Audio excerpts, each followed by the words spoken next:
اللهم اشرح لي صدري ويسر لي امري واحلل عقدة من لساني يفقهوا قولي اما بعد. Alhamdulillah, on a commencé la semaine dernière cette intervention titrée Change ta vie durant le mois de Ramadan. جدد حياتك في رمضان. رأينا أن هذا التجديد أول ما يكون بالتذكير وتذكير النفس. ذكر فإن الذكرى تنفع المؤمنين. Allah subhanahu wa ta'ala rappelle, parce que le rappel il est bien pour les croyants. Le croyant, dès qu'on le rappelle, il voit que cet appel vient d'Allah subhanahu wa ta'ala.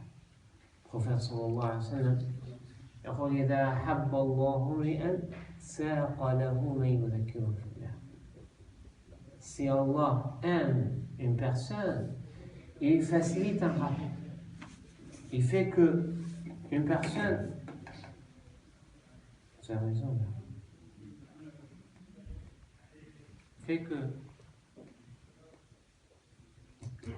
il fait qu'une personne vient le rappeler. Il fait dans sa vie, dans son quotidien, dans son cheminement, il trouve des rappels. Que ça soit une personne, que ça soit une méditation, que ça soit un fait. Et les gens ils diffèrent sur ce point-là. On se dit tous, on est des croyants, alhamdoulilah, mais le niveau de la croyance, le niveau de la foi, il diffère entre nous selon cette intention et selon cette compréhension. Prenons un exemple. Une personne, elle se lève le matin, elle démarre sa voiture, elle démarre la voiture ne veut pas démarrer. Il démarre encore, ne veut pas démarrer. Là, il y a deux types de personnes. Une personne qui dit Ya Rabbi, subhanallah,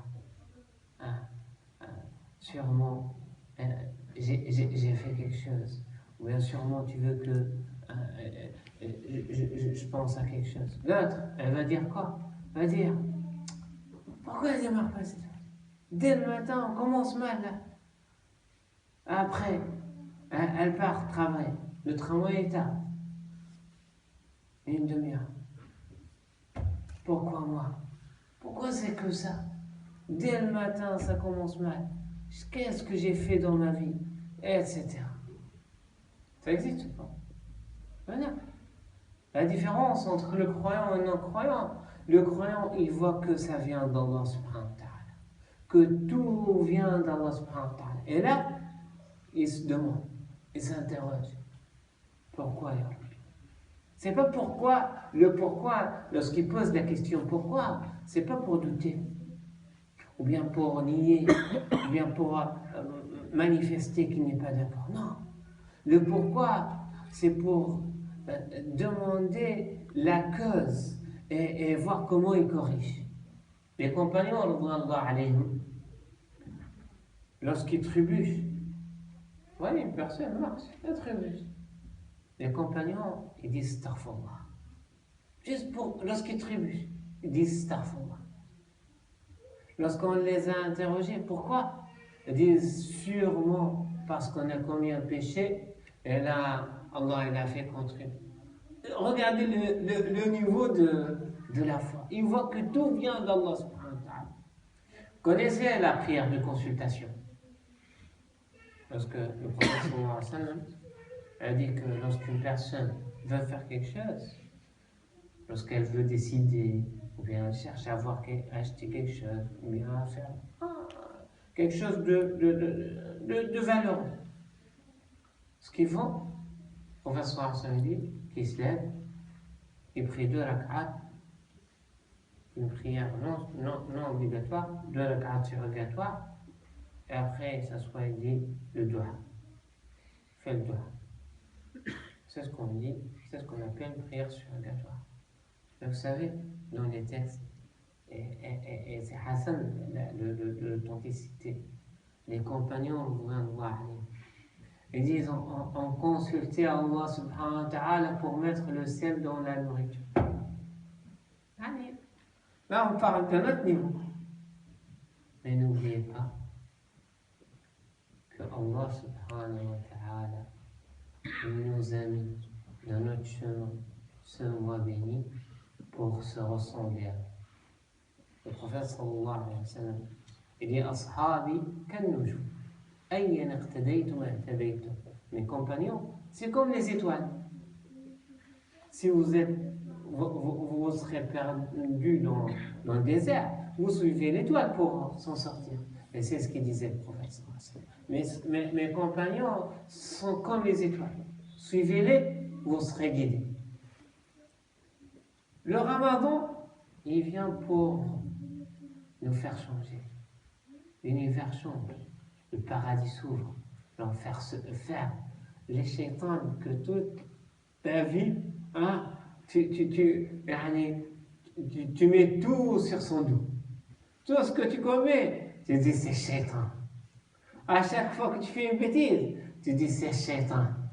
Et là, shaitan, les démons, ils sont enchaînés. Tu n'as plus d'excuses que toi, que ton ego. Il reste que de changer, il reste que de faire l'effort, il reste que d'avancer vers Allah subhanahu wa ta'ala. Là, revenons aux outils. Ce qui m'intéresse, c'est qu'on sorte, mes chers frères et sœurs, avec des outils, de la pratique, avec une pratique qu'on met en place. Des outils qu'on utilise pour changer. On a dit la semaine dernière, le premier outil, c'est quoi? Pour ceux qui ont assisté, c'est le Coran. C'est le Coran. Le mois de Ramadan, il a eu sa noblesse, il a eu sa grandeur, il a eu sa valeur. شهر رمضان الذي أنزل فيه القرآن. Allah il a défini, il a dit le mois de Ramadan, c'est pas arrêté, c'est connu. Non. Pourquoi il est connu? Parce que le mois de Ramadan, même les Arabes le connaissent. Les Arabes avant, ils connaissent Jumada, Jumada al-Oula, Jumada al-Thaniya, Sha'ban, Ramadan. Ils connaissent les mois lunaires. Mais là, Allah subhanahu wa ta'ala, il rappelle. Il dit, il a eu cette grandeur, cette valeur, cette importance. Shahru Ramadan, alladhi unzila. C'est celui qu'on a révélé durant lequel on a révélé le Coran. Donc, si on a un outil à mettre en place, c'est celui-là. C'est le Coran. Alors, ça fait 10 jours là. T'as fait quoi? T'as resté combien de pages, combien de hizb, combien de khatma, combien t'as clôturé de fois le Coran, combien de fois t'as écouté le Coran? C'est quoi ta relation avec le Coran?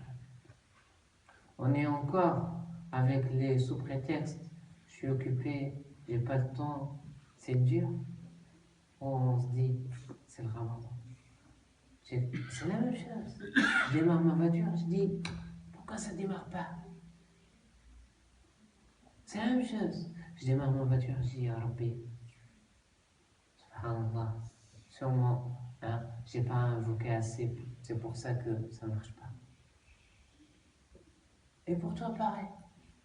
Si tu trouves encore des excuses, parce que je trouve pas le temps pour le Coran, rappelle-toi, c'est le mois du Coran, c'est le mois du Ramadan pour qu'on change. Et si on change, le changement radical, il doit être avec qui? Avec Allah subhanahu wa ta'ala. Et nous, on a sa parole entre nos mains. Tu sais pas lire? Écoute. Tu sais lire? Fais un hizb par jour. Fais 2 hizb par jour. Fais chacun selon